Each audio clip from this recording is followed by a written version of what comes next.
नांगर घेऊन बापूस इलो, नांगर घेऊन बापूस इलो, बैल घेऊन भाऊस, पाऊस इलो पाऊस, पाऊस इलो पाऊस, पाऊस इलो पाऊस, पाऊस इलो पाऊस. कोकणात मान्सूनच्या आगमनाचं एक अनोखं सेलिब्रेशन केलं जातं. आम्ही त्याला मिरग म्हणतो. सध्या कोकणातल्या प्रत्येक गावात जोरदार मिरगाची तयारी सुरू आहे. दादा मडकाईकरांनी लिहिलेलं आहे मिरगाचं लोकगीत म्हणजे खऱ्या अर्थानं कोकणातलं पावसाचं गाणं आहे. दक्षिण समुद्राकडून येणारे येटचे वारे ढगांना सह्याद्रीच्या दिशेने घेऊन चालले. निसर्गाशी कनेक्टेड असलेली गावातली माणसं पावसाचा वेध घेत मिरगाची जोरदार तयारी करतात. मातीच्या घरांना नॅचरली प्रोटेक्ट करण्यासाठी गवत, बांबू, नारळाच्या चुडतांची नैसर्गिक झडी बांधतात. घरापुढे सारवलेल्या खळ्यात काजू, कोकम, नाचणी, गावठी मिरची, मसाल्याचे पदार्थ, आंब्या फणसाची साठा, गवताची गोलाकार मुडी बांधून त्यात भात साठवतात. किनारपट्टीला मासे सुकवतात कारण पावसाळ्यात आम्ही मासेमारी करीत नाही. हजारो वर्षांपासून कोकणी माणसांनी त्यांच्या सभोवतालच्या नॅचरल फूड फॉरेस्टमध्ये जपलेला हा खजिना उन्हात सुकून पावसाआधीच घरात साठवून ठेवतात. मृग नक्षत्रातल्या पहिल्या पावसात राखणदाराला कोंबडा देऊन पाऊस देवा यंदाही आमच्यावर समृद्धी बरसू दे म्हणून गाराणं घालतात. शेवटी ही सगळी पावसानेच दिलेली समृद्धी आहे. तो येण्याआधी तिला लक्ष्मीच्या रूपात घरात आणून ठेवायचंय आणि नव्या पावसात पुन्हा नवं जीवन सुरू करायचंय. रात्री वडे आणि सागोती खाऊन मिरगवणी करतात आणि पावसाळी जीवनाला सुरुवात होते. तू पाऊस मी पाऊस, पाऊस भरण इलो, सुक्या मना पाना पानार पाऊस पडन गेलो, सुक्या मना पाना पानार पाऊस पडन गेलो. मिरगाची जोरदार तयारी सुरू झालेली आहे. आपण आपल्या शेतघराला प्रोटेक्ट करण्यासाठी ही नॅचरल एक कडी बांधली जाते. आता ही आहे चुडतांपासून म्हणजे नारळाच्या झावळं विणली जातात आणि त्याची कडणा या संपूर्ण त्याला बांबूचं जे स्ट्रक्चर आहे त्याला लावली जातात. तर आपल्याकडे जे नॅचरली इथे जे बांबू आहेत ते आपण वापरलेत. त्याची कडणं जी आहेत ती आपण या ठिकाणी आत्ता लावून घेतोय. तर ही एक प्रोसेस आहे, ही एक जीवनशैली आहे जी ऋतूप्रमाणे बदलते आहे आणि आत्ता कोकणातलं एक अनोखं पावसाळी जीवन सुरू होणार आहे.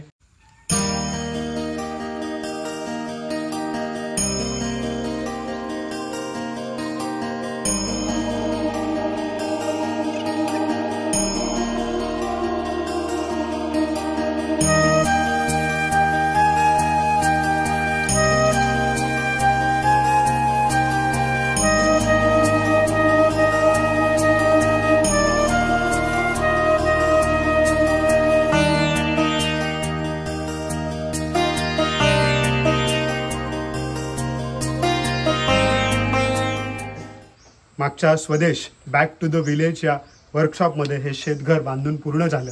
त्याच्यावरती कौलारू छप्पर पडलं आणि आता आतमध्ये आपण जमीन बनवणार आहोत, ती शेणाने सारवणार आहोत. तर ही एक प्रोसेस आहे. याच्यात आपण काय करतो तर सुरुवातीला आपण खणून घेतली जमीन, त्याच्यानंतर त्याच्यामध्ये पाणी टाकलं आणि चिखल केलं आणि लेवल करून टाकली.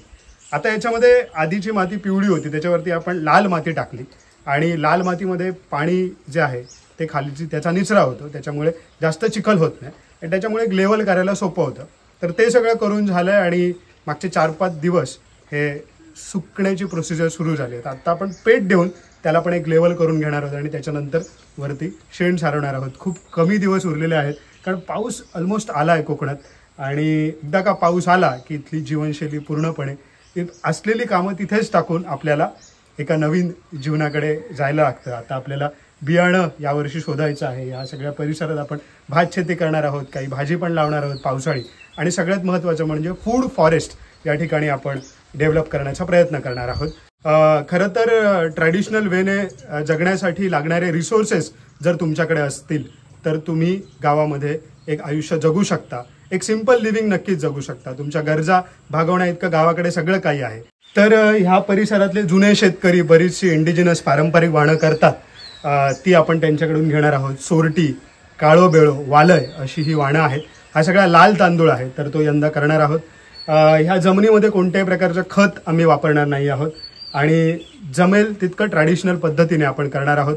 तर मित्रांनो, या तुळस गावाचा जैतीर उत्सव सध्या सुरू झाला आहे. अगदी मिरगाच्या तोंडावरती हा उत्सव असतो आणि हा उत्सव आहे शेतकऱ्यांचा, हा उत्सव आहे राखणदाराचा.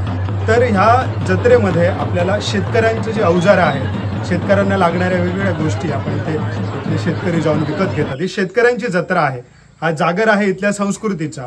इथे आज आपण कोकणामध्ये जे काही गिरोबा असेल, मालोबा असेल, जैतीर असेल, वेतोबा असेल, हे सगळे राखणदार आहेत आणि ही रूपं आहेत इथल्या निसर्गाची. आणि हा पाऊस जेव्हा येतो त्यावेळेस आता शेतकरी एका नव्या जीवनाकडे जाणार आहेत, त्याचं एक नवं आयुष्य सुरू होणार आहे. मिरगाने त्याला समृद्धी दिलेली आहे, ती समृद्धी त्याने घरात साठवून ठेवलेली आहे आणि पाऊस एक नवी समृद्धी घेऊन येतो आहे. तर त्याच्या अगदी स्वागताला हा उत्सव साजरा केला जातो. त्याचा केताचा पण अजून हलक्या आहे, शिवणीचा मस्त आहे. त्या शिवणीचा हलक्या आहे, एकदम हलक्या फुलक्या आहे. सायलो जरा जड जातो, सायलो थोडंसं जड पण टिकाव घेतलो, पाण्यात टिकतेलो. शिवणीचा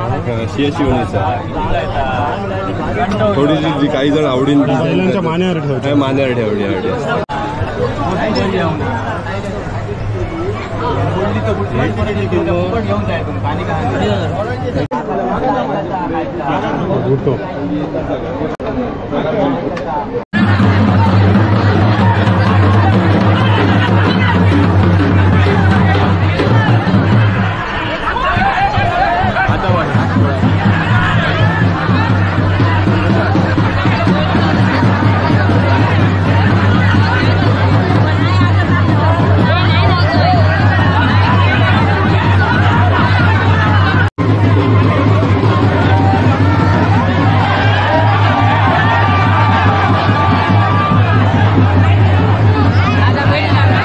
मिरग म्हणजे कोकणातला एक हार्वेस्टिंग सीझनचा एंड आहे.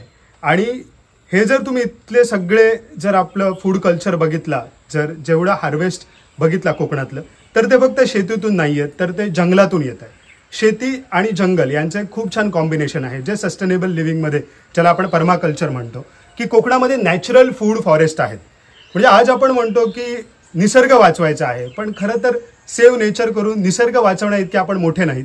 खरं तर माणसाने आता स्वतःला वाचवण्याची गरज आहे, कारण आजूबाजूचे जंगल तुटते. हसदेवसारखी जंगलं तुटतात आहेत का, तर आपल्याला इलेक्ट्रिसिटी वापरायची आहे, आपल्याला लोखंड वापरायचं आहे, म्हणून गोवा, कोकणातल्या सह्याद्रीमध्ये मायनिंग होत आहे आणि त्या ठिकाणी असलेलं नॅचरल फॉरेस्ट कायमचं संपत आहे.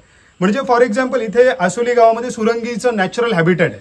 ते तशा पद्धतीची 500-600 वर्षाची सुरंगीची झाडं आपण लावून कुठेही निर्माण होणार नाहीत, ती त्याच गावामध्ये निर्माण होऊ शकतात. ते ट्रॉपिकल रिजन आहे, त्याला एक पर्टिक्युलर क्लायमेट लागतं, पर्टिक्युलर जॉग्राफिकल लोकेशन लागतं, तिथेच तसं जंगल निर्माण होऊ शकतं. त्यामुळे कुठेतरी जंगल तोडून दुसरीकडे झाडं लावणं हा काही उपाय नाही आहे. मुळात आधी जंगल तुटताच कामा नये. तर मित्रांनो, त्यासाठी आपल्या जीवनशैलीमध्ये असलेल्या झाडांचं महत्त्व टिकणं फार गरजेचं असतं.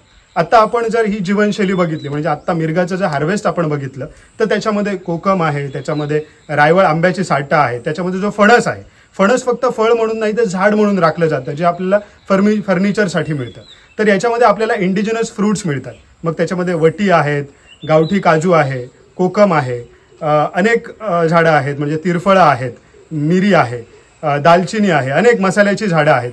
तर ही सगळी इंडिजिनस ट्रीज आहेत, जी की तुमचं फॉरेस्ट सुद्धा मेंटेन ठेवतात, पॉलिनेशनला मदत करतात, म्हणजे बायोडायव्हर्सिटी सुद्धा मेंटेन ठेवतात आणि तुमच्याकडे जंगल राखतं. आणि त्या जंगलातूनच तुम्ही एक प्रकारे, म्हणजे पर्टिक्युलरली तुम्ही कुठे झाडं जाऊन लावायची गरज नाही, तर तुमचं स्वतःचं फूड फॉरेस्ट जर राहिलं तर तिथे त्या, म्हणजे अगदी इथल्या फॉरेस्टमध्ये जिथे सागवान आहे तिथे हॉर्नबिल येत नाही, पण आपल्या घराच्या समोर असलेल्या एखाद्या हेळ्याच्या झाडावरती किंवा जंगली बदामाच्या झाडावरती किंवा भेडले माडाच्या झाडावरती हॉर्नबिल येऊन बसतो.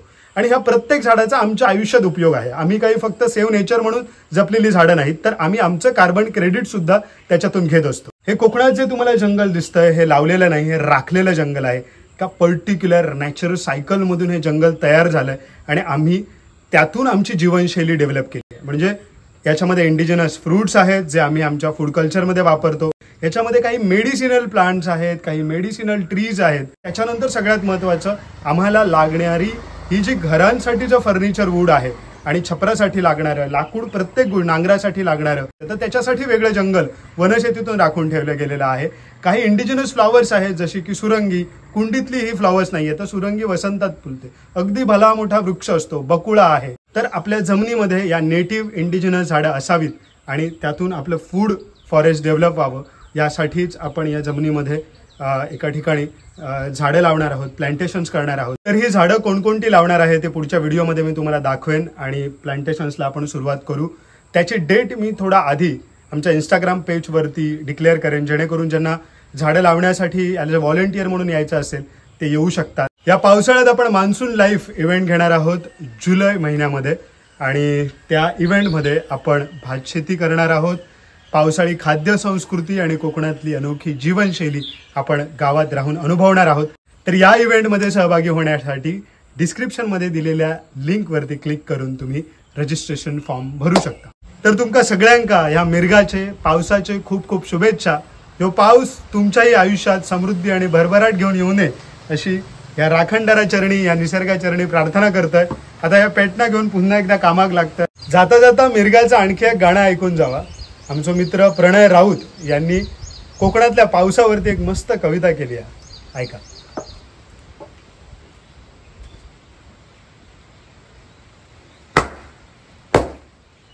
भरले शेणी भरली लाकडा भरून झाला गावात, कमरेक नाय घोपांतरी आहे कशी गप रावात.